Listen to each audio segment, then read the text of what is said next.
ভিডিওটি দেখার আগে সবার কাছে ছোট্ট একটি রিকোয়েস্ট করতে চাই, প্লিজ প্লিজ প্লিজ যারা ভিডিওটি দেখবেন সবাই একটা করে সাবস্ক্রাইব করে দিবেন। আপনাদের ভালোবাসা পেলে এমন ভিডিও আরও উপহার দিব। ভিডিওগুলো বানাতে অনেক কষ্ট হয়, আমি জানি। ভিডিওটি অনেক মানুষই দেখবেন, প্লিজ একটা করে সাবস্ক্রাইব করে দিবেন। সবাইকে পুরো গল্পটি দেখার জন্য অনুরোধ রইল। 2 মাসে প্রেগনেন্ট অবস্থায় বসে আছে বাসর ঘরে অনু। উদয়ের সাথে আজই বিয়ে হয়েছে অনু। উদয়ের অমতেই বিয়েটা হয়েছে। তীব্র ঘৃণা নিয়ে উদয় বিয়ে করেছে অনুকে। উদয় জানেও না যে ওর যার সাথে বিয়ে হয়েছে সে প্রেগনেন্ট। ঘটনাটা জানলে কি রিয়াক্ট করবে সেটাও জানে না অনু। ভয়ে থরথর করে কাঁপছে অনু। উদয় এই বিয়েতে কোনোভাবেই রাজি ছিল না। উদয়ের বাবা জোর জবরদস্তি করে বিয়ে দিয়েছে অনুর সাথে। উদয় বিয়ের আগে অনুকে বলেই দিয়েছে সে বিয়ে করতে চায় না, আর বিয়ে করলেও অনু কখনো সুখী হবে না। সে অনুকে স্ত্রীর মর্যাদা দিতে পারবে না, তাই অনু যেন উদয়কে বিয়ে না করে। উদয়ের সাথে বিয়ে ঠিক হওয়া নিয়ে উদয় অনেক বাজে ব্যবহারও করেছে, কিন্তু অনু নিরুপায়, তাই উদয়কে ইচ্ছার বিরুদ্ধে হলেও বিয়ে করতে হলো। এমনিতেও উদয়কে অনুর কোনোদিনও পছন্দ ছিল না।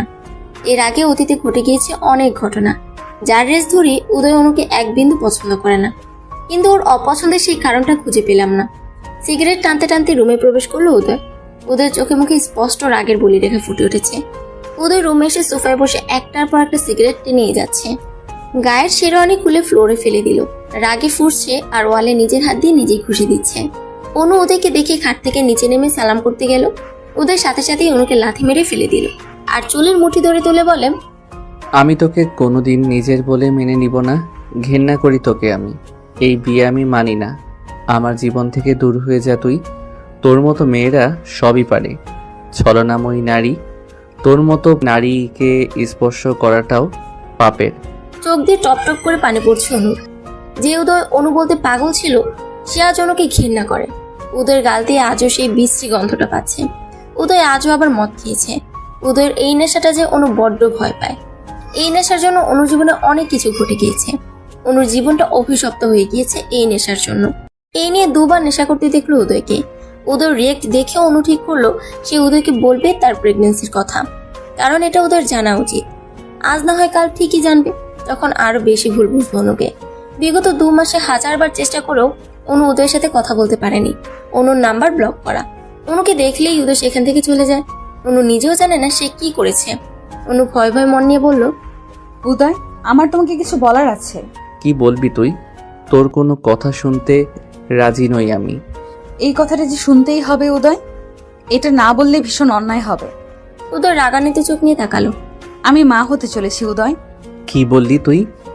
মা হতে চলেছিস? পুরো কথাটা না শুনেই উদয় আমাকে প্রচন্ড মায়ের শুরু করে।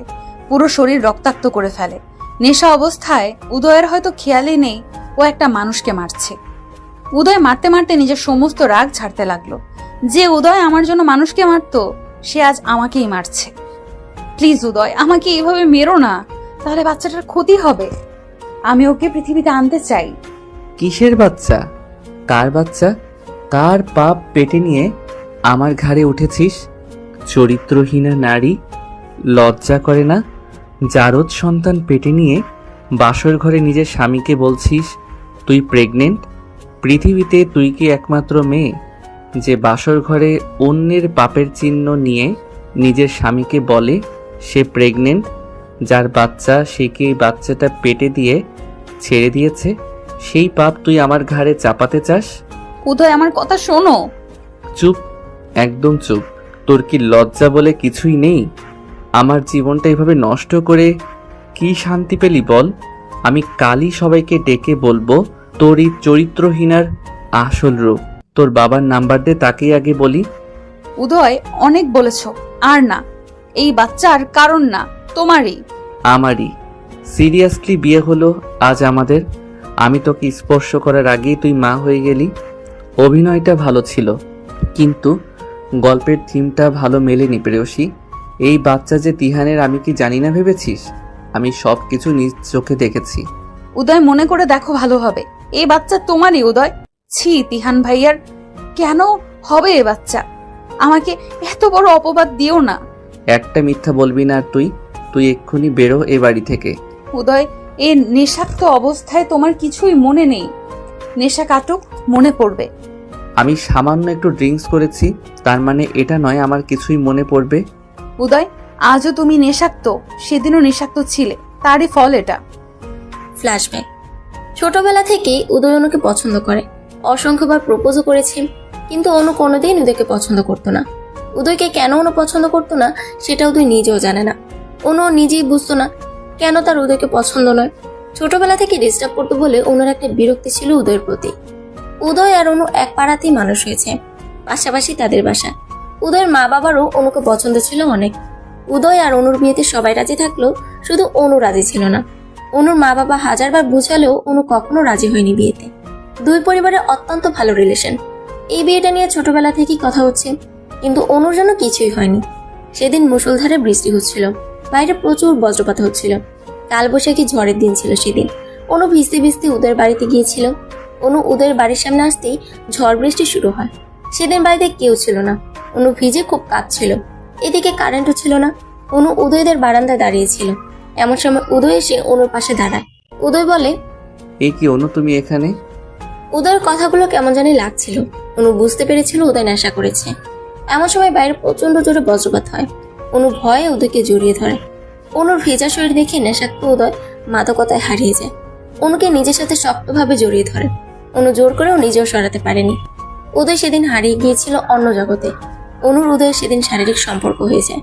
অনু উদয়ের হাত পা ধরে অনুরোধ করেছিল, কিন্তু উদয় কোনো কথাই সেদিন শুনেনি। সেদিন ঝড় বৃষ্টি শেষে অনু কাঁদতে কাঁদতে বাড়িতে ফিরে আসে, কিন্তু কাউকে বলতে পারেনি সে রাতের কথা। এরপর অনুর প্রেগনেন্সি ধরা পড়ে। অনুর রিপোর্টটা পাওয়ার পরে উদয়ের বাবাকে বলে, কাকু, আমি উদয়কে বিয়ে করতে রাজি আছি, আপনি আজই বিয়ের ব্যবস্থা করুন। উদয়ের বাবা সেদিন অবাক হয়ে যান। সত্যি কি অনু বিয়েতে রাজি? এতদিন অনুরোধ করার পরও তো অনু রাজি ছিল না। উদয়ের বাবা অবাক হয়ে বলে, মা অনু, তুমি আজ হঠাৎ রাজি? আমি কিছু বুঝতে পারলাম না। অনু প্রেগনেন্সি রিপোর্টটা উদয়ের বাবার হাতে ধরিয়ে দিয়ে বলে, কাকু, আমি মা হতে চলেছি উদয়ের সন্তানের। পৃথিবীতে যে কোনো মেয়ে হলে হয়তো এই বাচ্চা নষ্ট করে ফেলতো, কিন্তু আমি পারবো না। আমার পেট থেকে উদয়ের চিহ্ন আমি মুছে ফেলতে পারবো না। আমি আমার বেবির উপস্থিতি অনুভব করতে পারি। আমি উদয়ের পরিচয়ে ওর জন্ম দিতে চাই। অনু যে মিথ্যা বলার মেয়ে নয় সেটা উদয়ের বাবা জানে। অনু সেদিন রাতের ঘটনা খুলে বলে উদয়ের বাবাকে। উদয় সেদিন বিয়েতে রাজি ছিল না। অনুর প্রতি এতটা পাগল থাকার পরেও হঠাৎ উদয়ের কি হয়েছিল, অনুর প্রতি তীব্র ঘৃণা। এই ঘৃণার কারণ কারো জানা নেই। উদয়ের বাবা বিয়ের প্রস্তাব দিলে উদয় এক বাক্য না করে দেয়, কিন্তু উদয়ের বাবার জোরাজোরিতে সেদিন উদয় বিয়ে করতে বাধ্য হয়। কারোর কাছে বিষয়টা ক্লিয়ার না উদয় কেন বিয়ে করবে না। অবশেষে বিয়েটা হলেও উদয় অনুকে সহ্য করতে পারছে না, এমনকি বাচ্চাটাও সে নিজের বলে স্বীকার করতে চাইছে না। ফ্লোরে পড়ে গোংরাচ্ছে অনু, পুরো শরীর কেটে গিয়েছে, ছটফট করছে ব্যথায়। উদয় একের পর এক সিগারেট টেনেই যাচ্ছে। হঠাৎ উদয়ের খেয়াল হলো অনু সেন্সলেস হয়ে গিয়েছে।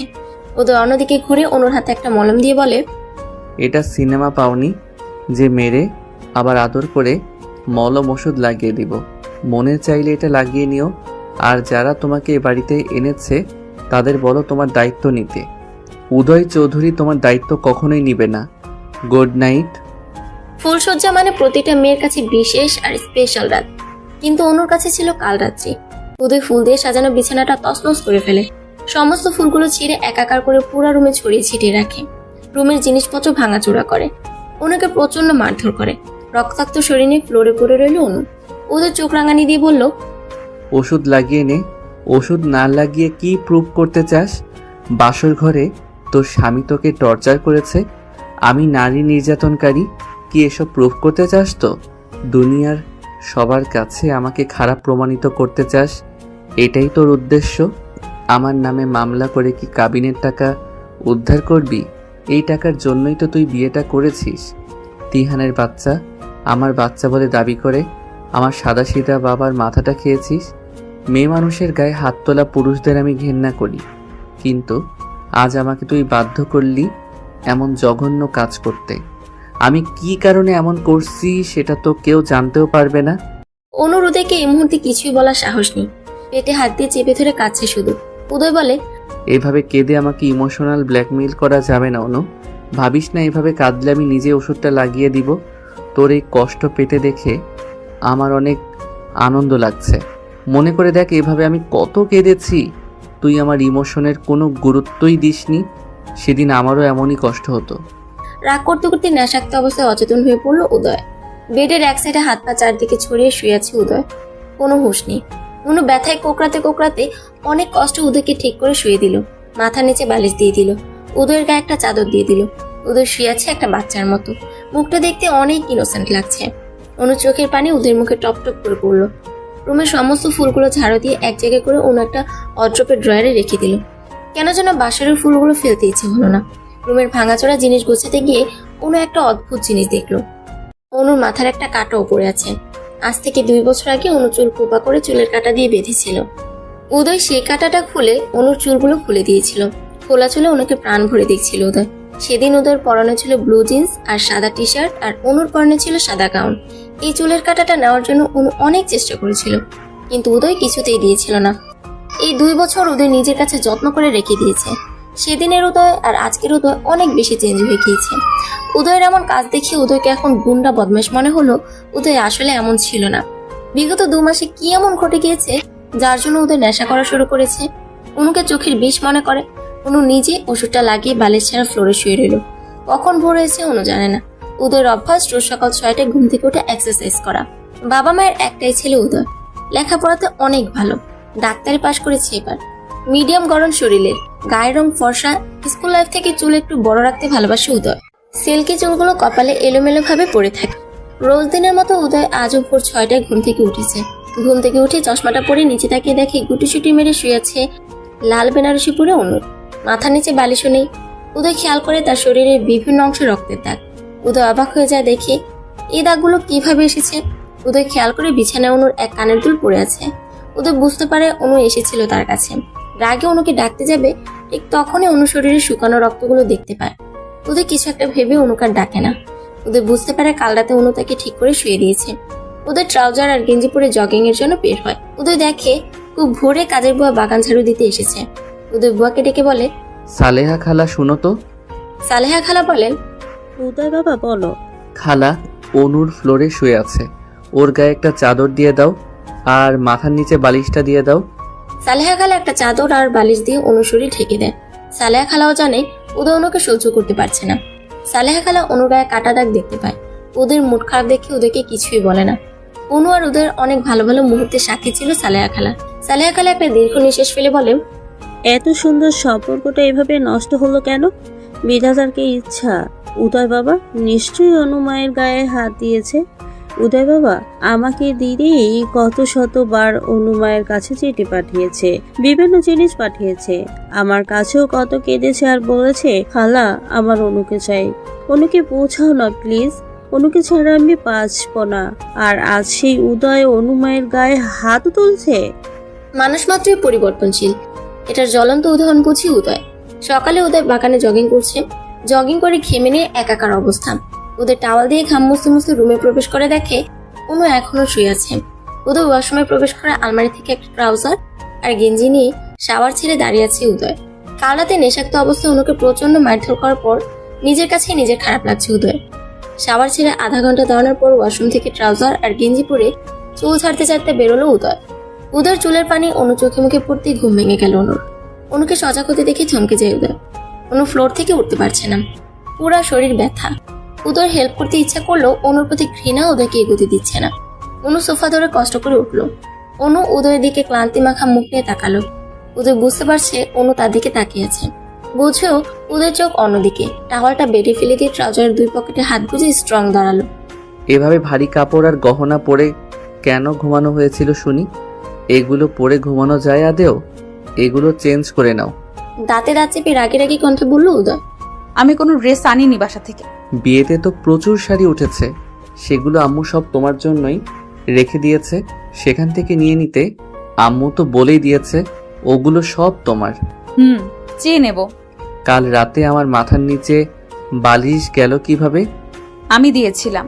How dare you to touch me? বলেই উদয় দাঁতে দাঁত চেপে অন্যদিকে তেড়ে এলো। তুমি কোন সাহসে আমাকে স্পর্শ করেছো? আমার গা ঘিন ঘিন করছে এটা ভাবতে যে তুমি আমাকে স্পর্শ করেছো। পরিণতি অনেক ভয়াবহ খারাপ হবে ভবিষ্যতে। আমার কাছে আসার চেষ্টা করলে, স্পর্শ করতে হলে তোমার পেটের এই পাপের ফসল যার তার কাছে যেও। ছি, আমি ভাবতেও পারছি না অন্যের অপবিত্র ফসল নিয়ে আমার ঘরে তুমি। বাবা আমার কথা বিশ্বাস করবে না জানি, কিন্তু যেদিন সত্যিটা জানবে সেদিন বুঝবে। কাঁদতে কাঁদতে হিসকি তুলতে তুলতে অনু বলে, উদয় প্লিজ নিজের অনাগত সন্তানকে এইভাবে অপমান করো না। সিরিয়াসলি? বাচ্চা কিভাবে হয় আমি কি সেটা জানি না নাকি আমি অবুঝ? আমার কিছুই বোঝার ক্ষমতা নেই। অনু, আমি নিজ চোখে দেখেছি তোমাকে আর তিহানকে। কি বারবার তিহান তিহান করছো? কে তিহান? কিসের তিহান? তিহানের সাথে বারবার আমার নামটা কেন জড়িয়ে দিচ্ছ? সে আমার বড় ভাইয়ের মতো। স্টপ ইট অনু, আর নেওয়া যাচ্ছে না। এমন সময় সালেহা খালা নাস্তা খাওয়ার জন্য ডাকতে এলো অনু আর উদয়কে। অনু খালাকে বলে, আমি ফ্রেশ হয়ে আসছি। অনু একটা সুতির শাড়ি দিবেন, যাইতে বলল। সালেহা খালা একটা লাল হলুদ প্রিন্টের শাড়ি এনে দিল। অনু শাড়িটা পরে নিচে গিয়ে উদয়ের মা বাবাকে সালাম করলো। উদয়ের মা বলে, অনু এভাবে ঝুঁকে সালাম করো না, তুমি অসুস্থ, এভাবে ঝুঁকো না। নাস্তার টেবিলে অনু, উদয়ের মা বাবা বসে আছেন উদয়ের জন্য। এমন সময় উদয় রেডি হয়ে ফোন চাপতে চাপতে বেরিয়ে গেল। উদয়ের বাবা বলে, কোথায় যাচ্ছ নাস্তা না খেয়ে উদয়? উদয় রেগে গিয়ে বলল, ওই মেয়েটার সাথে নাস্তা খাওয়া আমার পক্ষে সম্ভব নয়। উদয়, বাড়াবাড়িটা একটু বেশি করছো তুমি। তুমি অনুর সাথেই নাস্তা খাবে। উদয় ডোন্ট কেয়ার ভাব নিয়ে বেরিয়ে গেল। এই অবৈধ সন্তান নষ্ট না করলে তোকে আমার বাড়ি থেকে বের করে দিব। বলেই উদয় অনুর চুল ধরে চাকুনি দেয়। এই বাচ্চা কিছুতেই আমি আমার পরিচয়ে জন্ম দিতে দিব না। সমাজের কাছে তুই তোর সম্মান বাঁচাতে আমার জীবনটা নষ্ট করলি কেন? তোকে আমি 7 দিন সময় দিলাম, যদি এর মাঝে এই বাচ্চার ব্যবস্থা না করিস তাহলে আমার থেকে খারাপ কেউ আর হবে না। আর শোন, ভুলেও মা বাবাকে বলবি না আমি তোকে বাচ্চা নষ্ট করতে বলেছি। তুই বলবি তোর বেখেয়ালে কিভাবে নষ্ট হয়েছে আমি জানি না। অনু অবাক হয়ে তাকিয়ে থাকে উদয়ের দিকে। অনুর চোখ দিয়ে ঝরে চলেছে অঝোর ধারার পানি। উদয়কে সে কিভাবে বোঝাবে, বোঝানোর ভাষা খুঁজে পাচ্ছে না। সকালে রাগ করে না খেয়ে বেরিয়ে গিয়েছে, আর সন্ধ্যায় এসে আবার রাগারাগি করছে। উদয় আবার উত্তেজিত হয়ে বলে, এভাবে চুপ আছিস কেন? চুপ থেকে আমার কথা এড়িয়ে যাচ্ছিস? আমি কি বলবো উদয়? যে বাবা নিজের সন্তান মেরে ফেলার জন্য বউয়ের গায়ে হাত তোলে, তাকে বলার মতো কিছুই নেই আমার। শোন অনু, এই বাচ্চা যদি আমার হতো তোকে আজ মাথায় করে রাখতাম আমি। আমার সন্তানকে এই পৃথিবীতে আনার জন্য সব রকম যুদ্ধ আমি করতাম, কিন্তু তিহানের সন্তানকে কেন আমি আমার সন্তান বলে পরিচয় দিব? উদয়, আল্লাহর দোহাই লাগে, এই তিহান নামটা বলে অন্তত আমাকে অসম্মান করো না প্লিজ। আমি নিতে পারছি না। তুমি কি ভুলে গিয়েছো সে রাতের কথা? কোন রাত? আজ থেকে 2 মাস আগে। সেদিন অঝরে বৃষ্টি হচ্ছিল, বাসায় যেতে না পেরে তোমার বাসায় এসেছিলাম, আর তুমি সেদিন মদ্যপান অবস্থায় ছিলে। সেদিন তুই আমাকে মদ্যপান করতে বাধ্য করেছিলি অনু। এখনো মনে পড়লে বুকের মাঝে চিনচিন ব্যথা অনুভব হয় আমার।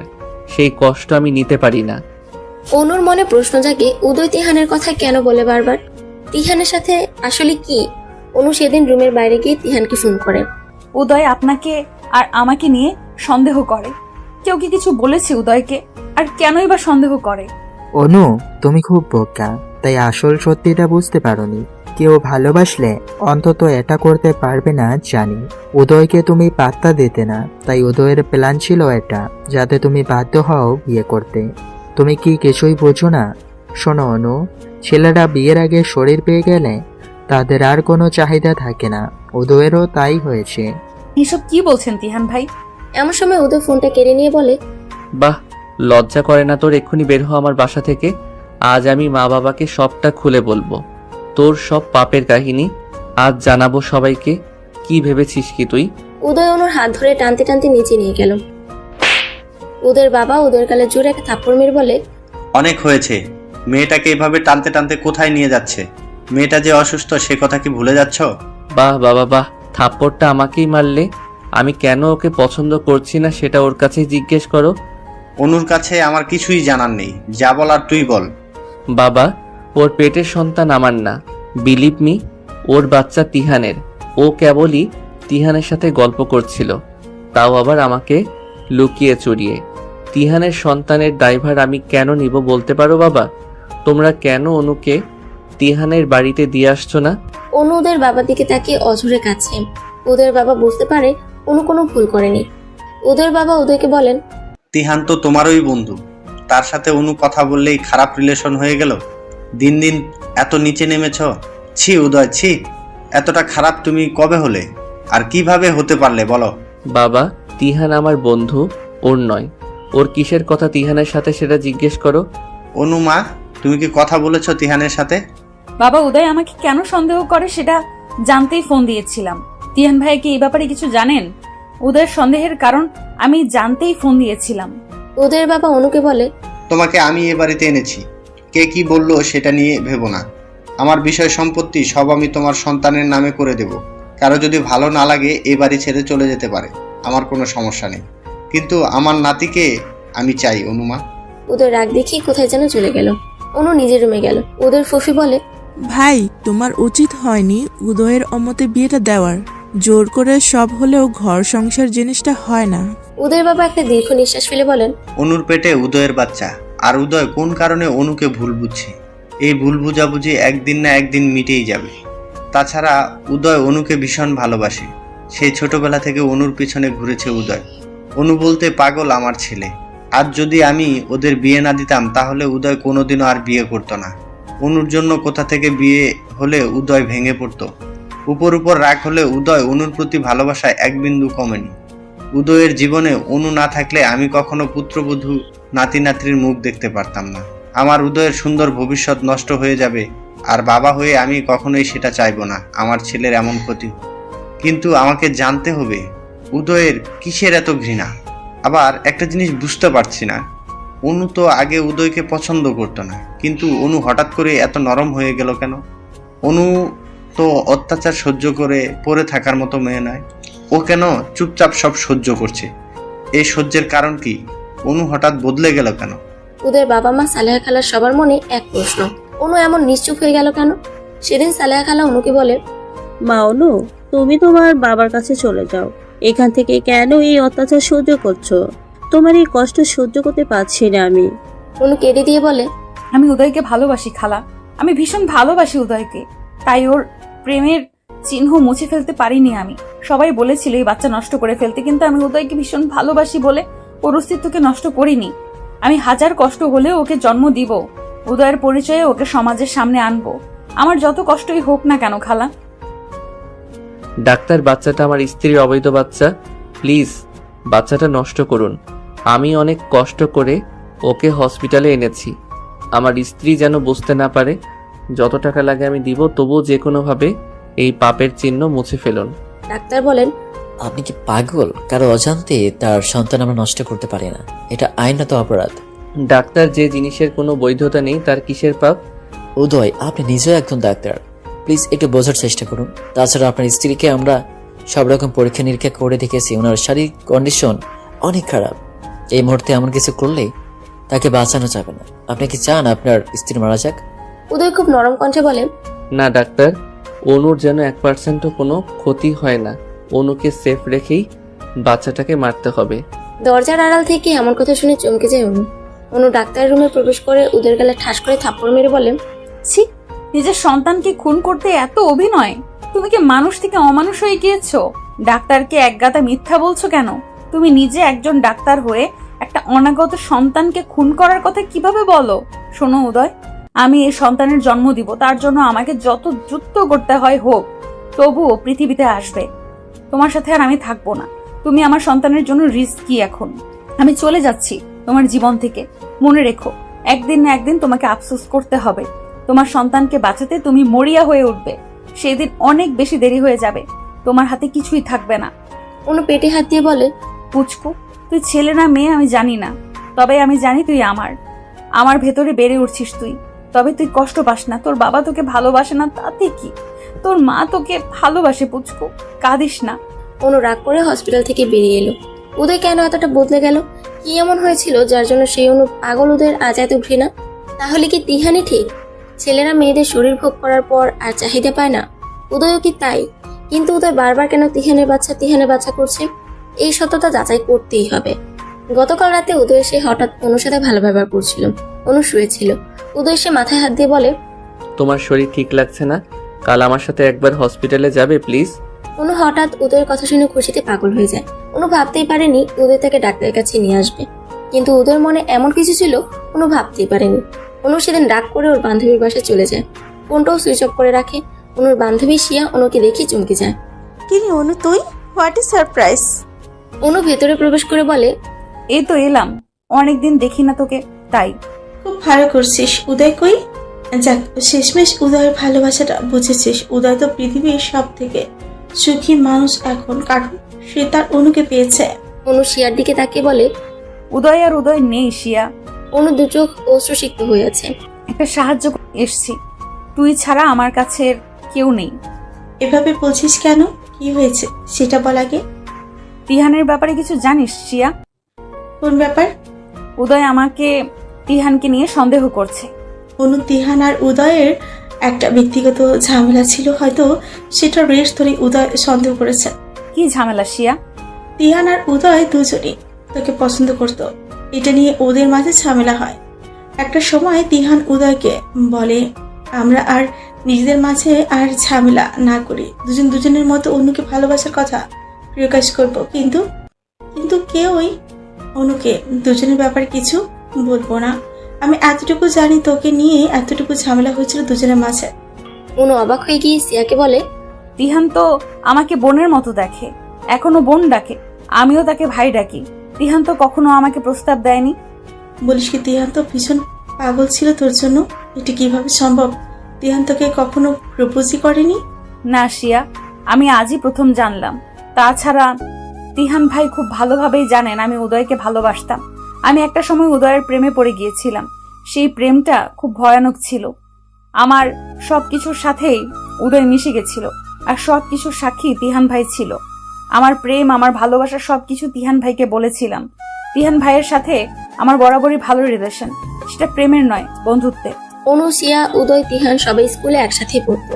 তবে অনু উদয়ের একটু জুনিয়র ছিল। এক পাড়ায় বাড়ি হতে ছোটবেলা থেকে রাগ, অভিমান, খুনসুটি সব নিয়ে বড় হচ্ছিল ওরা। কিন্তু ভীষণ পাগলাম করতো অনুর জন্য। প্রথম অবস্থায় অনুর প্রেম ভালোবাসার অনুভূতি ছিল না উদয়ের প্রতি, কিন্তু পরবর্তীতে অনুর মনে ফিলিংস জাগে উদয়ের প্রতি। অনু ভালোবাসে উদয়কে, কিন্তু সেই ভালোবাসা প্রকাশ করার আগেই উদয় অনু থেকে দূরে সরে যায়। সেদিন মুষলধারে বৃষ্টি হচ্ছিল। উদয় ফোন দিয়ে অনুকে বলেছিল, অনু, কোনোদিন কি আমার হবি না? ভিডিও কলে অনু দেখেছিল উদয়ের কষ্ট ভরা মুখটা। উদয়ের দু চোখ দিয়ে টপ টপ করে পানি পড়ছিল। উদয় পাগলামি করছিল, ভীষণ পাগলামি। যে পাগলামি দেখে স্পষ্ট বোঝা যাচ্ছিল উদয়ের ভিতরের কষ্ট।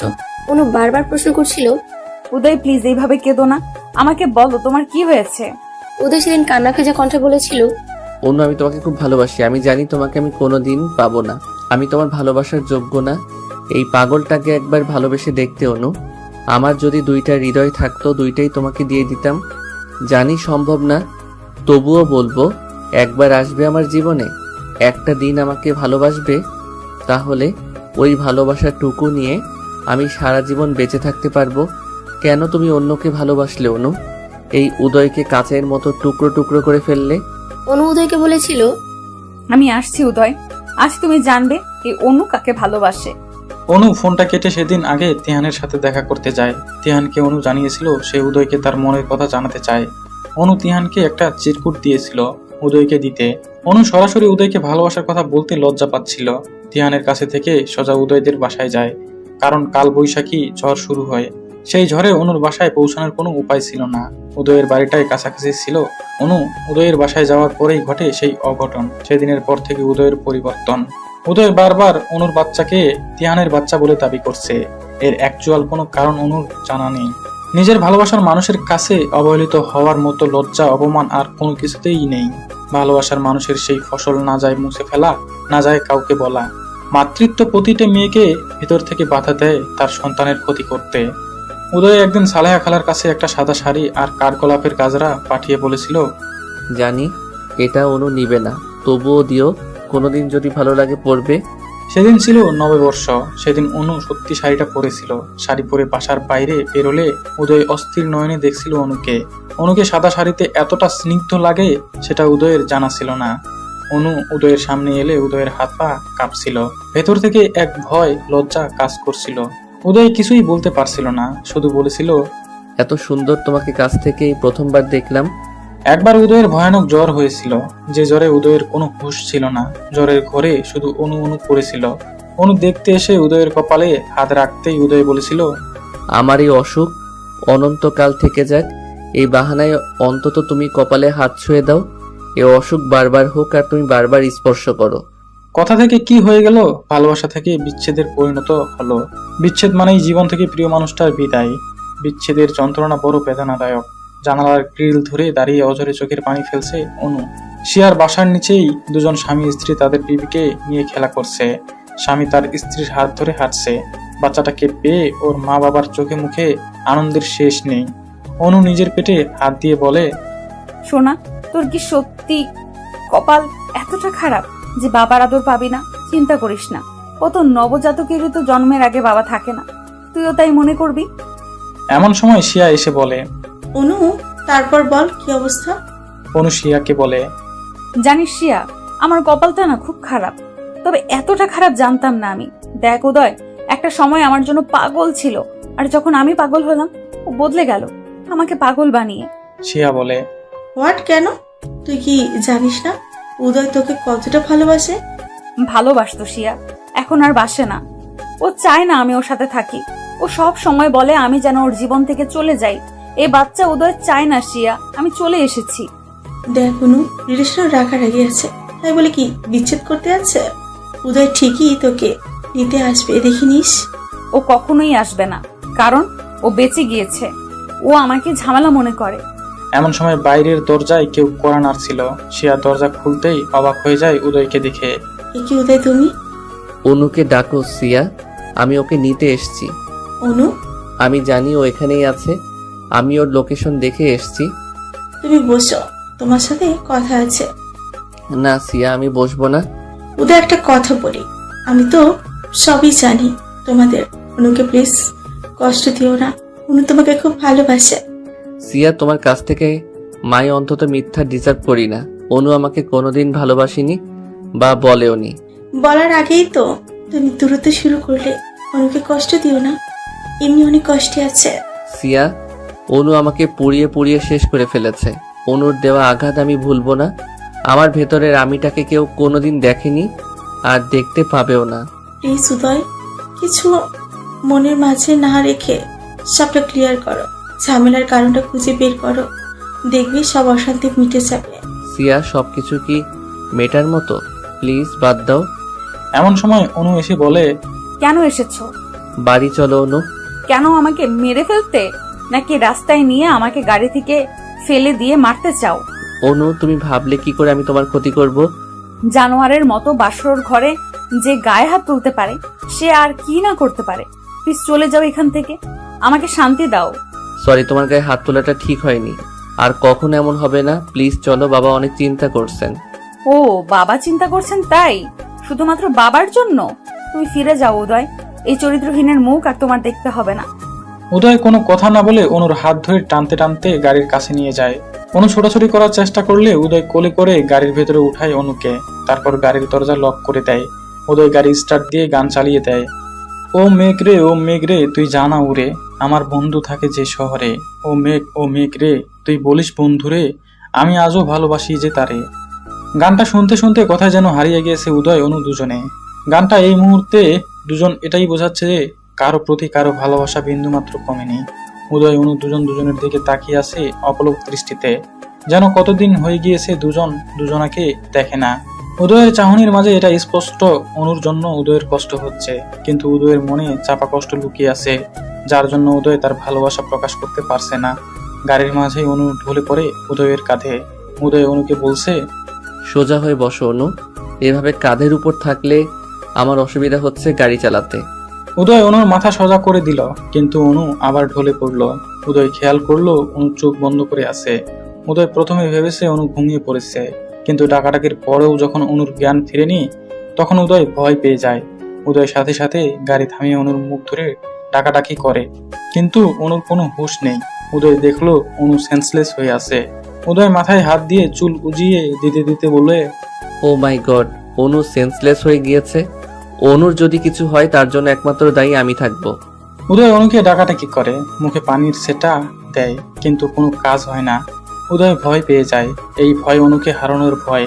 উদয় অনুর দুই গালে দু হাত দিয়ে বলে, অনু, আমি আর কখনো এমন আচরণ করব না। আমি নিজেকে কন্ট্রোল করতে না পেরে এমন করেছি, কিন্তু আমি খেয়াল করিনি এতে তোমার ক্ষতি হতে পারে। তোমার পেটের বাচ্চার বাবা যেই হোক, মা তো তুমি। তোমার খুশির জন্য আমি এটা মেনে নিব। প্লিজ সুস্থ হয়ে যাও। সেন্সলেস অনু পড়ে আছে উদয়ের কাঁধে মাথা দিয়ে। উদয়ের কথা অনুর কানে পৌঁছালেও তার উত্তর দেওয়ার শক্তি হয়তো অনুর ছিল না। ভালোবাসা কি অদ্ভুত, তাই না? যাকে ভালোবাসা হয়, হাজারটা রাগ অভিমান হলেও তার কিছু হলে মনটা বিচলিত হয়ে পড়ে। অনু যদি দেখতো উদয়ের চোখে মুখে তার জন্য এত দুশ্চিন্তা, তাহলে হয়তো অনুর সাথে সাথে সেন্স ফিরে পেত। উদয় নিজেও একজন ডাক্তার, অনুর পালস ধরে বুঝতে পারে খুবই নর্মাল। অনুর শরীর প্রচন্ড দুর্বল। গাড়িতে থাকা পানির বোতল থেকে চোখে মুখে পানি সেটা দিলেও সেন্স আসে না অনুর। অচেতন অবস্থায় কিছু একটা বলছে অনু। উদয়ের শার্টের কলার হাত দিয়ে শক্ত করে ধরে রেখেছে অনু। অনু কিছু একটা বলছে, উদয় শোনার জন্য অনুর মুখের কাছে কান নিয়ে ঝুঁকে যায়। উদয়, আমাকে ছেড়ে যেও না। আমি কি ভুল করেছি উদয়? কেন আমাকে তুমি কষ্ট দাও? তুমি তো সত্যিই বদলে গিয়েছো। তোমার অনু কি এতটা খারাপ যাকে আর ভালোবাসা যায় না? উদয়, আমি কখনো মিথ্যা বলিনি জীবনে। আমাকে একটা বার বিশ্বাস করো, এই বাচ্চা তোমার। তোমার অনু কোনো পাপের চিহ্ন বহন করতে পারে না উদয়। তোমার অনু কোনো ভুল করেনি উদয়। তোমার বাচ্চাকে মেরো না উদয়, ও তোমার সন্তান। ওর বাবাইকে খুব ভালোবাসে। আমার পেটে কান পেতে শোনো, ও তোমাকে ডাকছে। উদয় অনুর মুখের দিকে তাকিয়ে দেখে চোখ বুজে পড়ে আছে অনু। নিজের অজান্তে কি পক পক করে চলতেছে। উদয়ের চোখে পানি জমেছে। সে অনুকে কখনো এভাবে দেখতে চায়নি। অনুর মুখটা নিষ্পাপ লাগছে দেখতে। উদয় অনুর মুখের দিকে তাকিয়ে ভাবছে, এই ইনোসেন্ট মুখটা কিভাবে কোনো ভুল করতে পারে? তাছাড়া একটা অচেতন মেয়ে কিভাবে মিথ্যা বলতে পারে? অনু যে এখন নিজের কন্ট্রোলে নেই সেটা বুঝতে পারছে উদয়। অচেতন ভাবে কেউ কখনো মিথ্যা বলতে পারে না। উদয় অনুর পেটে কান দিয়ে শুনতে পায় তার বাচ্চার রেসপন্স। পেটের ভেতরে যে আছে তার উপস্থিতি স্পষ্ট বুঝতে পারছে উদয়। কেমন যেন উদয়ের কানে এমন একটা সাউন্ড এলো। বাবাই, মামাকে আর কষ্ট দিও না। মামা তো আমার জন্য কষ্ট সহ্য করতে। বাবাই, আমি কি ভুল করেছি? আমাকে তুমি একটু ভালোবাসো না? আমার সাথে যাদের জন্ম হবে তাদের বাবাইরা তাদের মাম্মাদের খুব যত্ন করলে তারা পৃথিবীতে আসতে পারে সুস্থভাবে। বাবাই, সব দোষই তো আমার, তাই আমাকে তুমি ভালোবাসো না। আমাকে মেরে ফেলো, তবু মাম্মাকে ভালোবাসো। হঠাৎ যেন উদয় অন্য জগতে চলে গিয়েছিল। এগুলা কি শুনলো সে? এই কথাগুলো যেন উদয়কে আরো বেশি যন্ত্রণা দিচ্ছে। হয়তো উদয়ের কল্পনা তাকে এই কথাগুলো বলেছে। উদয় অনুকে গাড়ি চালিয়ে বাড়িতে নিয়ে যায়। সেখান থেকে কোলে তুলে নিজের রুমে নিয়ে যায়। উদয়ের মা বাবা এমন দৃশ্য দেখে খুশিতে আত্মহারা। তারা এটাই চাচ্ছিল তাদের ছেলে যেন আগের মতো আবার স্বাভাবিক হয়ে যায়। উদয়ের বাবা মা খুশি হলেও কিছুটা চিন্তিত। অনুকে কুলে তুলে নেওয়ার কারণই বা কি? উনি কি তাহলে অসুস্থ? এমন সময় উদয় একজন গাইনি ডাক্তারকে তার বাড়িতে আসতে বলে। উদয়ের ফোন পেয়ে ডাক্তারও চলে আসে। ডাক্তার আসতে দেখে উদয়ের মা বাবা শিওর অনুর কিছু হয়েছে। তখন তারা উদয়ের রুমে যায়। অনুকে এইভাবে পড়ে থাকতে দেখে বলে, বাবা উদয়, অনু মায়ের কি হয়েছে? উদয় বিষণ্ণ মন নিয়ে বলে, মা বাবা দেখো, অনুর সেন্স আসছে না। ও এভাবে পড়ে আছে কেন? অনেক টাইম তো হয়ে গিয়েছে। ডাক্তারবাবু অনুকে চেক করে বলেন, উদয়, তুমি নিজেও একজন ডাক্তার। তোমার সিনিয়র ডাক্তার হিসেবে পরামর্শ দিব, তোমার ওয়াইফকে একটু কেয়ারফুলি রাখো। ওর শরীর কিন্তু অনেক খারাপ, মানসিক চাপে আছে সে। আপনি ওর হাজবেন্ড, ও কি নিয়ে মানসিক চিন্তায় আছে খুঁজে বের করুন। ওনাকে এখন হাসি খুশি রাখুন। ওনার মাঝে যেন ডিপ্রেশন জিনিসটা না থাকে, তাহলে মা বাচ্চা উভয়ের জন্য ক্ষতির কারণ হবে। এমন সময় অনুর সেন্স ফিরে আসে। ডাক্তার অনুকে বলে, মিসেস উদয়, কিসের এত দুশ্চিন্তা? যার উদয়ের মতো হাজবেন্ড আছে তার এত চিন্তা থাকার কথা নয়। উদয় সব পেশেন্টদের মানসিক সাপোর্ট যেভাবে দেই, রোগীর ওষুধ না খেলে উদয়ের সাথে কথা বলে সুস্থ হয়ে যায়। আর সেখানে আপনি এতটা চিন্তিত কেন? এখন থেকে রেস্টে থাকো, কোনো চিন্তা নেই। ডাক্তার বেরিয়ে গেলে উদয়ের বাবা বলে, উদয়, তুমি নিশ্চয়ই মেয়েটার গায়ে হাত তুলেছ, না হলে তো এমনটা হবার কথা নয়। তোমার জন্য মেয়েটা এখন লাইফ রিস্ক। এই জন্যই ডাক্তারি পড়িয়েছিলাম, তোমাকে সারা দুনিয়ার মানুষকে সুস্থ রাখার জন্য। আর নিজের একমাত্র স্ত্রীকে মানসিক প্রেসার দাও? বলো, কি করেছো অনুর সাথে? উদয় কি বলবে বুঝতে পারছে না। উদয় জানে সে অনুকে কি মারাত্মক প্রেশারটাই না দিয়েছে, কিন্তু বাবাকে সেটা কিভাবে বলবে। উদয় তাকিয়ে আছে অনুর দিকে। অনুকে বলে, তুমি বলো অনু, আমি কি করেছি? বলেই মাথা নিচু করে থাকে উদয়। অনু বলে, বাবা, আজ উদয় কিছুই করেনি। ও আমাকে অসুস্থ দেখে হসপিটালে নিয়ে গিয়েছিল। সেখান থেকে আমার বান্ধবী শিয়ার বাসায় রেখে এসেছিল। আসলে অনেকদিন শিয়াকে দেখি না, তাই সেখান থেকে দুজনে বাইরে খাওয়া দাওয়া করে বাড়িতে ফিরছিলাম। হঠাৎ অসুস্থ হয়ে পড়েছি। এখানে উদয়ের কোনো দোষ নেই বাবা। উদয় মুখে যাই বলুক, আমার কেয়ার করে। অনুর কথা শুনে অবাক হয়ে যায় উদয়ের মা বাবা। তাদের ছেলেটা এভাবে আবার ভালো হয়ে গিয়েছে। ছেলেকে বুকে জড়িয়ে নিয়ে উদয়ের বাবা বলে, তোকে বুকে নিলে যেমন শান্তি লাগে, তেমন তোর সন্তানেরও ভালো লাগবে তুই তাকে বুকে নিলে। জানিস উদয়, ছোটবেলায় তোর মা বকলে তুই ছুটে এসে আমার কাছে লুকাতি, আর আমি তোর মাকে বকে দিতাম। মা বাবা হলো সন্তানের জন্য সব থেকে নিরাপদ আশ্রয়স্থল। উদয়ের মুখে কোনো কথা নেই, কারণ উদয় জানে সে আজ পৃথিবীর সব থেকে নিম্ন কাজটা করেছে। বাচ্চা যারই হোক, এভাবে তাকে নষ্ট করা উচিত নয়। বাচ্চার মায়ের অনুমতি ছাড়া তার সন্তানের প্রতি করার অধিকার কারোরও নেই। উদয় ভাবতেও পারেনি অনু আজ মিথ্যা বলবে। এতটা অত্যাচারের পরেও অনু উদয়কে এতটা সম্মান কিভাবে দেখালো। রান্নাঘরে সালাইয়া খালা সব খাবারগুলো ফ্রিজে না রেখে উদয়ের মা বাবার রুমে রেখে দিল। উদয়ের মা বলে, কি ব্যাপার সালেহা, খাবারগুলো ফ্রিজে না রেখে আমাদের রুমে রাখছো যে? এগুলা তো নষ্ট হয়ে যাবে। আপা শুনেন, উদয় বাবা আর অনুর মায়ের সম্পর্ক ভালো করতে আমাদের ওদের সাথে গেম খেলতে হবে। ওরা শিওর বাইরে থেকে খেয়ে আসেনি। উদয় বাবা নিশ্চয়ই রান্নাঘরে খাবার নিতে আসবে, আর এসে যখন দেখবে খাবার নেই, নিজে রান্না করে খাবে। অনু যে বললো খেয়ে আসছে। আরে আপা, অনুর কথা রাখেন তো, ও মিথ্যা বলেছে। উদয়কে অনেক ভালোবাসে তো, তাই অনু চায়নি উদয়কে কষ্ট দিতে। উদয় সত্যি আসবে তো রান্নাঘরে? আসবে আসবে। উদয় বারান্দার চেয়ারে বসে একটার পর একটা সিগারেট টেনে যাচ্ছে আর অনুর কথা ভেবে চলেছে। এমন সময়ে ভিতর থেকে অনুর কাশির আওয়াজ আসে। উদয় সিগারেট হাতে অবস্থায় রুমে প্রবেশ করে দেখে সিগারেটের ধোঁয়াতে অনু কাশছে। উদয় দ্রুত সিগারেটটা মুঠো করে আগুন নেভানোর চেষ্টা করে। গম্ভীর মুখ নিয়ে অনুর দিকে তাকিয়ে বলে, সমস্যার কথা মুখে বললেই তো সিগারেটটা ফেলে দিতাম, এভাবে কষ্ট পাওয়ার কি আছে শুনি? ধোঁয়া সামলাতে গিয়ে যে সিগারেটের আগুনে উদয়ের হাতের তালু পুড়ে গিয়েছে সেদিকে খেয়াল নেই উদয়ের। হঠাৎ উদয় উ করে উঠে আর হাত থেকে সিগারেটটা পড়ে যায়। অনু খেয়াল করে দেখে সিগারেটের আগুন নিভেছে ঠিকই, কিন্তু উদয়ের হাত জ্বলছে। জ্বলন্ত সিগারেটে উদয়ের পুড়ে যাওয়া হাতের দিকে তাকিয়ে আছে অনু। উদয় হালকা ও আ করছে ব্যথায়, কিন্তু অনুকে বুঝতে দিচ্ছে না কিছুই। অনু বলে, উদয় ব্যথা পেয়েছো? এভাবে হাতটা পোড়ালে কেন? নিচে ফেলে দিলেই তো পারতে।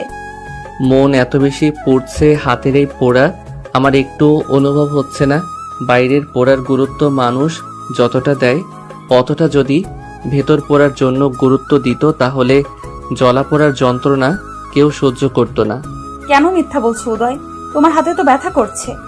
মিথ্যা বলা তো তোমার থেকে শিখলাম অনু। আমার থেকে কিভাবে? ভেবে দেখলে অনেক কিছুই বুঝবে। একটু তো বলো। না খেয়ে দিব্যি সুন্দর সাজিয়ে গুছিয়ে মিথ্যা বলে দিলে যে তুমি রেস্টুরেন্ট থেকে খেয়ে এসছো। এই ডাহা মিথ্যাটা না বললে তো মা ঠিকই খাবার দিয়ে যেত। আমি তো খারাপ মানুষ, আমার জন্য কেন এই এত মিথ্যা বলতে হবে? মিথ্যা বলে আমাকে আরো ছোট করলে। তখন তো সিচুয়েশন, তাই বলেছি। আমি চাই না মা বাবার কাছে কোনো কথা শোনো আমাকে নিয়ে। আমাকে নিয়েও তুমি ভাবো অনু? খুব অবাক লাগলো। যাই হোক, তোমাকে এখন খেতে হবে। বসো, আমি রান্নাঘর থেকে খাবার নিয়ে আসি। বলেই উদয় রান্নাঘরে চলে গেল খাবার আনতে। কিন্তু আশ্চর্য ব্যাপার, আজ রান্নাঘরে কোনো খাবার নেই, ফ্রিজও খালি। উদয় কপালে হাত চালাতে চালাতে উদয় বলে, ও গড, এখন আমি কি করব? কোথাও কোনো খাবার নেই। অনু আজ সকাল থেকে না খাওয়া, ওকে তো যেভাবেই হোক খাবার খাওয়াতে হবে। টেনশনে উদয় কি করবে বুঝতে পারছে না। এই মুহূর্তে কোনো উপায় নেই অনুকে খাওয়ানোর, একমাত্র রান্না ছাড়া কোনো অপশন নেই। উদয় বাধ্য হয়ে ঘরে এসে অনুকে জানায় রান্নাঘরে কোনো খাবার নেই। অনু বলে, খাবার লাগবে না, তুমি কিছু একটা খেয়ে ঘুমিয়ে যাও। ড্যামেট, আমার জন্য না, তোমার জন্য খাবার খুঁজছি। এখন রান্না করা ছাড়া কোনো উপায় নেই। অনু, আমি তো কোনো রান্না জানি না, তোমাকে কি খাওয়াই বলো তো? সহজ কোনো রেসিপি বলো। একটা রাত তো না খেলে কিছুই হবে না। উদয় তাকিয়ে আছে অনুর পেটের দিকে। অনু উদয়ের দিকে তাকিয়ে দেখে উদয়ের চোখ অনুর পেটের দিকে। অনু ভ্রু কুঁচকে উদয়ের দিকে তাকিয়ে বলে, কি হয়েছে? উদয় অনুর পেটের বেবিকে উদ্দেশ্য করে বলে, তোমার খাওয়ার সাথে ওনার খাওয়ার সম্পর্ক। তোমার না খেলে চলবে, কিন্তু তোমার ভিতরে যে আছে সে তো নিতান্তই ছোট, তার তো না খেলে চলবে না। অনু অবাক হয়ে যায়। উদয় তার বেবির জন্য চিন্তা করছে। অনু ভাবতেই পারেনি উদয় কখনো তার বেবিকে নিয়ে ভাববে। উদয় বলে, বাইরে থেকে খাবার অর্ডার দিব, আইসক্রিম, ফুচকা, চটপটি, বার্গার। কি খাবে? না না, এগুলোর কিছুই খাবো না। এইসব দেখলে গা গোলায় আমার। আমি ইলিশ মাছ ভাজি আর পান্তা খেতে ইচ্ছে করছে। এই রাতে পান্তা কোথায় পাবো? তার জন্য তো ভাত রান্না করে নিম্নে 3-4 ঘন্টা ভাত পানি দিয়ে ভিজিয়ে রাখতে হবে। ওসব পরে দেখা যাবে। এদিকে অনুর ক্ষুধাও লেগেছে, কি করবে? আবার পান্তা ইলিশ খাওয়ার জন্য অস্থির লাগছে। উদয় অনুকে বলে, আমার সাথে একটু রান্নাঘরে চলো। কেন? চলোই না আগে, তারপর বলছি। অনু উদয়ের সাথে রান্নাঘরে গেল। উদয় ফ্রিজ খুলে বলে, আমি কিছুই রান্না পারি না, কিভাবে রান্না করে আমায় হেল্প করো। আপাতত নুডলস রান্না করে দিচ্ছি, খেতে লাগো। অনু অবাক হয়ে তাকিয়ে আছে উদয়ের দিকে। অনুর অসুস্থ হওয়ার পর থেকেই উদয় খানিকটা সেন্স হয়ে গিয়েছে। উদয় পানি গরম করে ডিম ভেঙে দিয়ে মরিচ পেঁয়াজ তেল দিয়ে নুডলস ছেড়ে দিয়ে স্যুপ আকারের নুডলস রান্না করে দিল। অনু রান্নাঘরে একটা টুল নিয়ে বসে আছে। উদয় বলে, খেতে বৃষ্টি হবে জানি, তাও খেয়ে নাও কষ্ট করে। বাহ, ইয়াম্মি, অনেক টেস্টি হয়েছে। উদয় সন্দিহান দৃষ্টি নিয়ে তাকিয়ে আছে। এত জঘন্য খাবার খেয়ে পাম দিচ্ছে। বাধ্য হয়ে উদয়ের এই পাম হজম করতে হচ্ছে।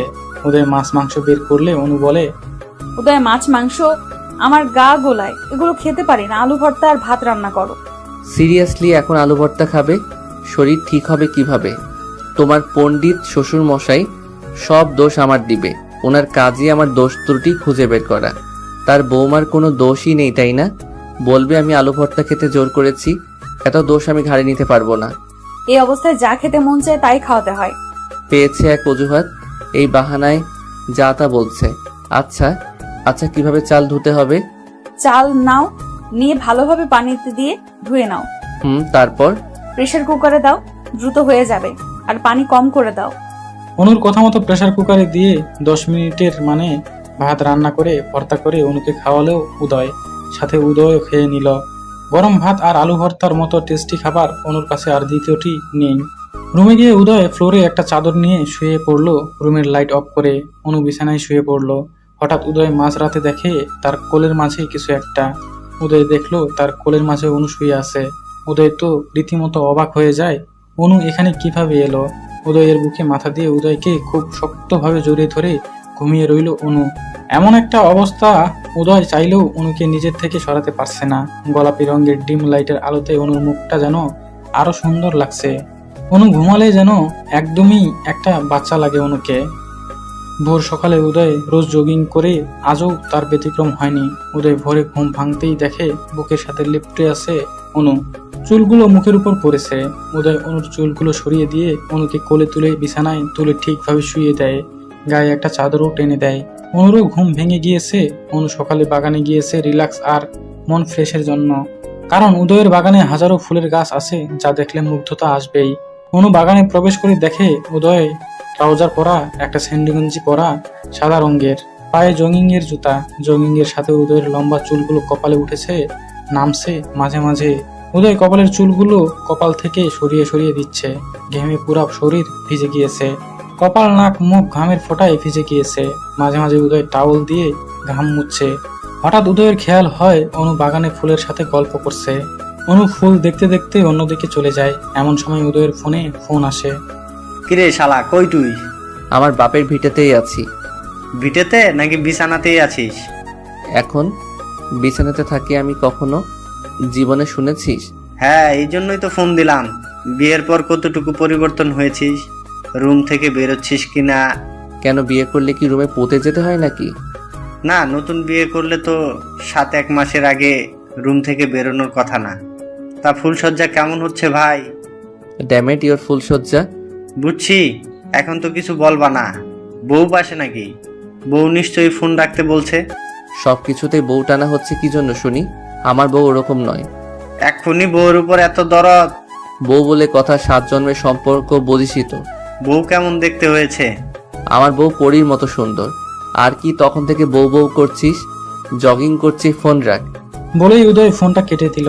সকাল 8টা বাজতেই উদয়ের মা আর সালেহা খালা 1 প্লেট পান্তা আর সাথে ডিম ভর্তি ইলিশ ভাজি কয়েক পিস হাজির করলো। অনু দেখেই খুব খুশি।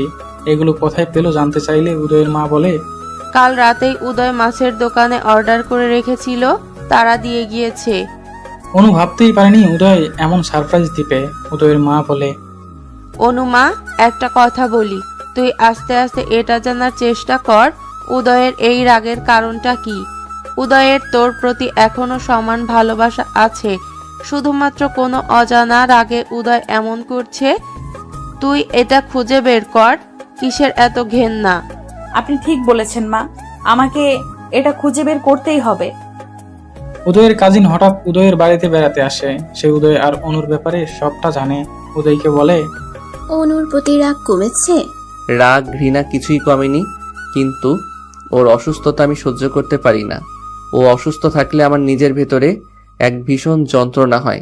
আমি অনুকে ভালো দেখতে চাই। বিয়ের 2 মাস কেটে গিয়েছে, উদয় অনুর সম্পর্ক আজও ঠিক হয়নি। উদয়ের অপছন্দ আর ঘৃণা নিয়ে অনু পড়ে আছে উদয়ের বাড়িতে। বর্তমান অনুর বেস্ট ফ্রেন্ড উদয়ের কাজিন ইভা অনেকদিন হয়েছে উদয়দের বাড়িতে এসেছে। ইফাকে পেয়ে অনু একজন সঙ্গী পেয়েছে। উদয় আর অনুর সব ঘটনা অনু ইফার সাথে শেয়ার করত। ইফা অনুর কাছে জানতে চায় তাদের ভুল বোঝাবুঝি কি নিয়ে। অনু একটা বড় নিঃশ্বাস ছেড়ে বলে, ইফা, আমি নিজেও জানি না, শুধু এইটুকু জানি উদয় আমার কাছে কল দিয়ে কেঁদেছিল। আমি ওর কান্না দেখে ওকে আমার মনের কথা জানাতে চেয়েছিলাম, কিন্তু ও আমার না বলা কথা আমি জানাতে পারিনি। উদয়ের খুব ইচ্ছা ছিল আমার মুখে ভালোবাসি কথাটা শুনবে, কিন্তু উদয় সেটা পারেনি। তার আগেই সবকিছু ওলটপালট হয়ে গিয়েছে। আমার মনে হয় তোমার উদয়কে ছেড়ে চলে যাওয়া উচিত অনু। শুধু এই অশান্তির জীবন কেন ভোগ করছো? আর কেনই বা পড়ে আছো? উদয়ের বাচ্চার জন্য কেন এত কষ্ট করছো? তার একটাই কারণ, আমি উদয়কে ভালোবাসি। কোনোদিন গেলেও আমি উদয়কে জানিয়ে দেব যে অনু তাকে ভালোবাসতো। হঠাৎ অনু সিঁড়ি থেকে পড়ে যায়। গড়াতে গড়াতে নিচে গিয়ে পড়ে। সাথে সাথে মারাত্মক পেটে পেইন শুরু হয়। ইফা দ্রুত এসে অনুকে ধরে। ইফা অনুকে দেখে বিচলিত হয়ে পড়ে। অনুকে খুব কষ্টে উঠায় আর চেঁচিয়ে বাড়ির সবাইকে ডাকে। ইফার চেঁচাচেঁচিতে উদয় এর মা বাবা দ্রুত এসে দেখে অনু ব্যথায় ছটফট করছে। অনুকে সবাই ধরে একটা চেয়ারে বসিয়ে দেয় আর অনুর কাছে জানতে চায় সে পড়ে গেল কিভাবে। তখন অনু বলে, জানি না, হঠাৎ পা পিছলে গিয়েছে। অনুর পা খানিকটা ফুলে মুচকে গিয়েছে। অনু পা বাড়াতে পারছে না। হঠাৎ অনুর মা বলে, এ কি, সিঁড়িতে এত তেল কেন? অনু তো এই সিঁড়িতেই পিছলে পড়ে গিয়েছে। তাই তো, সিঁড়িতে এত তেল কিভাবে এলো? সালেহা খালা ফেলেনি তো? ও আজ কাজেই আসেনি, তাহলে তেল কিভাবে এসেছে? ইফা দেখে তেলের ফুটোগুলো উদয়ের রুমের দিকে গিয়েছে।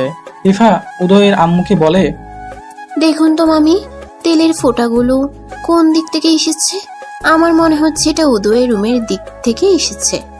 উদয়ের মা আস্তে আস্তে গিয়ে দেখে উদয় মাথায় তেল লাগিয়ে ল্যাপটপের দিকে মনোযোগ দিয়েছে।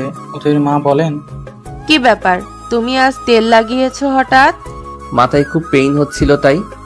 মাথায় পেইন তো হবেই, সারাদিন এসব হাবিজাবি চিন্তা করলে মাথায় পেইন হবে না তো কি অন্য কিছু হবে? উদয়ের মা মনে করেছেন উদয়েরই কাজ এটা। উদয় ইচ্ছা করে ফেলেছে তেল যাতে অনু পড়ে যায় আর বাচ্চাটা নষ্ট হয়ে যায়। উদয়ের মা বলে, এখন তুমি খুশি তো? তোমার মনের ইচ্ছা পূরণ হচ্ছে? এতদিন মুখোশ পরে ভালো হওয়ার নাটক করেছিলে। উদয় রীতিমতো অবাক হয়ে যাচ্ছে। সে কেন এটা চাইবে যে অনুর বাচ্চা নষ্ট হয়ে যাক? একটা সময় চেয়েছিল বাচ্চাটা না হোক।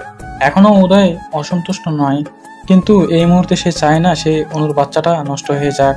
উদয় অবাক হয়ে প্রশ্ন করে, এগুলো কি বলছো? অনুর বাচ্চা নষ্ট এসবের মানে কি? মানে কি আমাকে নতুন করে বোঝাতে হবে উদয়?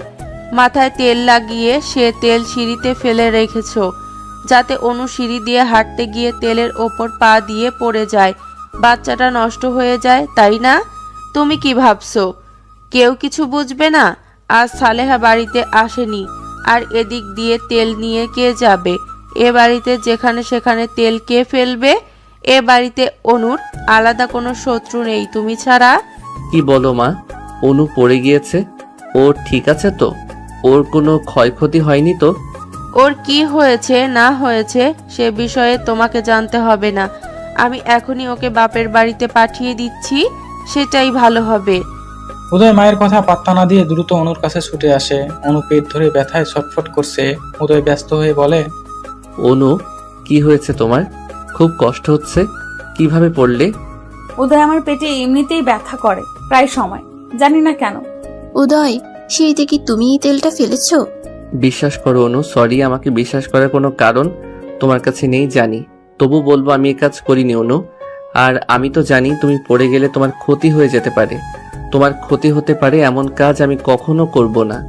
আমি জানি আমার কথা বিশ্বাস করার মতো কোনো কারণ তোমার কাছে নেই, কারণ আমি এর আগে অনেকবার তোমার বাচ্চা নিয়ে তোমাকে অনেক কিছু বলেছি। কিন্তু বিশ্বাস করো, এখন আর আমি চাই না যে তোমার বাচ্চাটার কিছু হোক। অনু কোনো কথা না বলে উদয়ের মুখের দিকে তাকিয়ে আছে, কেননা অনু বুঝতে পারছে উদয়ের কথার মাঝে কোনো ভুল নেই, কোনো মিথ্যা নেই। অনু উদয়কে বলে, আমি জানি উদয় এই কাজ তোমার নয়, আমি তোমাকে বিশ্বাস করি। উদয় তুমি কি সত্যি অনুর মুখে বিশ্বাস কথাটা শুনে উদয় যেন মানসিক তৃপ্তি পেল, কিন্তু উদয়ের মনে এই প্রশ্ন থেকেই গেল, এই তেল এখানে কিভাবে এলো? উদয় তো তেল নিয়ে সিঁড়িতে যায়নি, তেলটা কিভাবে এলো? অনু উদয়কে বিশ্বাস করলেও বাড়ির কেউ বিশ্বাস করেনি, তাদের ধারণা এ কাজ উদয়েরই। পরের দিন সন্ধ্যায় ইফা অনুকে বলে, উদয় বাগানে কাঁদছে অনু, ও হয়তো ওর ভুল বুঝতে পেরেছে। উদয় আমাকে বলেছে ওর তোমার জন্য খুব কষ্ট হচ্ছে, যাও অনু বাগানে যাও। অনু বাগানে গিয়ে দেখে উদয় পিছন থেকে ঘুরে দাঁড়িয়ে আছে। অনু উদয়কে বলে, তোমার ভুল বুঝতে পেরেছো? আমি জানতাম একদিন না একদিন তোমার ভুল তুমি বুঝতে পারবে। এ বাচ্চা তোমার, আর আমিও তোমাকে ভালোবাসি, ভীষণ ভালোবাসি। প্লিজ আমাকে দূরে সরিয়ে রেখো না। অনু উদয়ের ঘাড়ে হাত দিতেই অবাক হয়ে যায়, এটা উদয় নয়, তিহান। অনু তিহানকে বলে, এই কি তিহান ভাই, আপনি এখানে? এই সন্ধ্যাবেলা আপনি এখানে কি করছেন? তোমাকে খুব মিস করছিলাম অনু, অনেকদিন দেখি না তোমাকে, ফোনটাও তো রিসিভ করো না। দেখুন তিহান ভাই, প্লিজ এখান থেকে যান। উদয় দেখলে আমাকে ভুল বুঝবে, উদয় আমাকে আর সহ্য করতে পারবে না। এমনিতেই উদয় আপনাকে আর আমাকে নিয়ে সন্দেহ করে। এমন সময় পিছন থেকে উদয় হাতে ক্লাব দিয়ে বলে, অস্থির সিন অনু, অসাধারণ। এটাই হলো আসল অনু, আর আমার সাথে থাকে অভিনয় করা অনু। উদয় তিহানের কলার ধরে কয়েকটা ঘুষি দিয়ে বলে, তোর এখানে কি চাস? তোর এই বাচ্চা চাস? অনুকে নিয়ে বের হও আমার বাসা থেকে। ওই চরিত্রহীনাকে কি জন্য আমার বাসায় রেখেছিস? টাকার জন্য? কত টাকা বল? কত টাকা হাসিলের উদ্দেশ্যে এই কাজ করেছিস? কত টাকা হলে আমাকে মুক্তি দিবি এই যন্ত্রণা থেকে? অনু কাঁদো কাঁদো গলায় বলে, উদয় বিশ্বাস করো, আমি কিছুই করিনি। আমি এখানে তুমি ভেবে এসেছি, আমি জানতাম যে এখানে তুমি আছো। তিহান ভাই কিভাবে এলো আমি জানি না।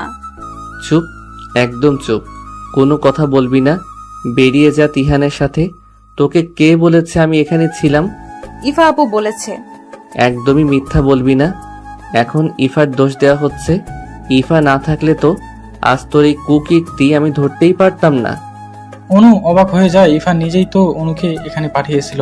ইফা আবার উদয়কে অফিস থেকে আসতে বলেছে, তার মানে ইফা ইচ্ছা করে ঘটনাটা ঘটিয়েছে। কেটে গেছে 7 দিন। উদয় অনুর সাথে একটা কথাও বলে না। অনুর সাথে যত প্রকার খারাপ ব্যাপার আছে কিছুই করতে বাদ রাখেনি উদয়। এভাবে প্রায় 10 দিন কেটে গেল। উদয় অফিস থেকে ফেরার সময় খেয়াল করে তিহান একটা মেয়ের সাথে রেস্টুরেন্টে বসা। উদয় অনুকে ভিডিও কল দিয়ে দেখে অনু বাড়িতেই আছে। তাহলে এই মেয়েটাকে? উদয় গাড়ি থেকে নেমে একটু এগিয়ে যায়। তিহানের সাথে থাকা মেয়েটাকে দেখে চমকে যায় উদয়।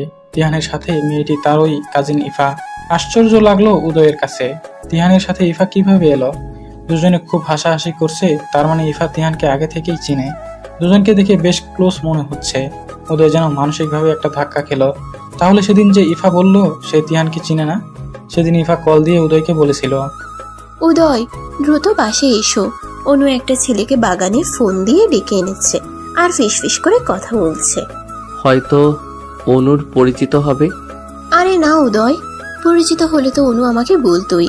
অনুর সাথে আমার এত ভালো রিলেশন, অনু তো আমাকে বলতো, তাই না? ও তাহলে হয়তো অনুর কোনো প্রয়োজন, তাই কাউকে ডেকেছে। কারণ ছাড়া তো অনু ডাকেনি। উদয় ব্যাপারটা তুমি নর্মালি নিচ্ছ। অনু ফোন করে ডেকে এনেছে ছেলেটাকে। Ifa, it's normal issue. Uday আমার না ডাউট লাগতেছে, মনে হচ্ছে অন্য কোনো কিছু হবে।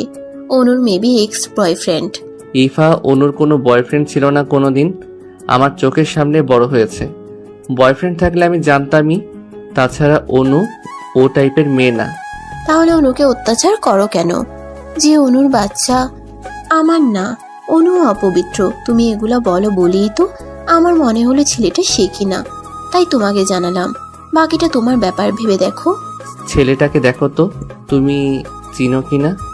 না আমি চিনি না, তবে একটা পিকচার তুলে পাঠিয়ে দিচ্ছি।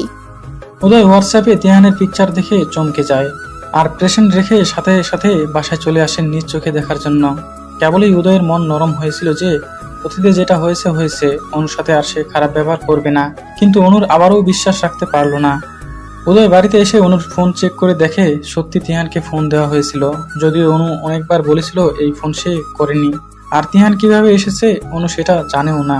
উদয় অনুকে বিশ্বাস করেনি, কিন্তু আজ তিহান আর ইফাকে একসাথে দেখে অবাক হচ্ছে উদয়। ইফা তাহলে সেদিন মিথ্যা বলেছিল। উদয় গাড়িতে গিয়ে বসে কপালে হাত চালাতে লাগে। কোথাও কিছু একটা গোলমাল হচ্ছে। এমন সময় ওখান দিয়ে অনু যাচ্ছিল। অনুকে দেখে বেশ মন খারাপ লাগছে।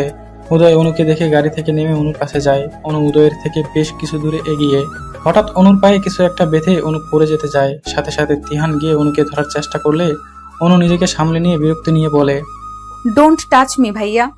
অনু, তোমার শরীর ঠিক নেই, আমি হেল্প করছি। হেল্প? কিসের হেল্প? আজ অবধি একটা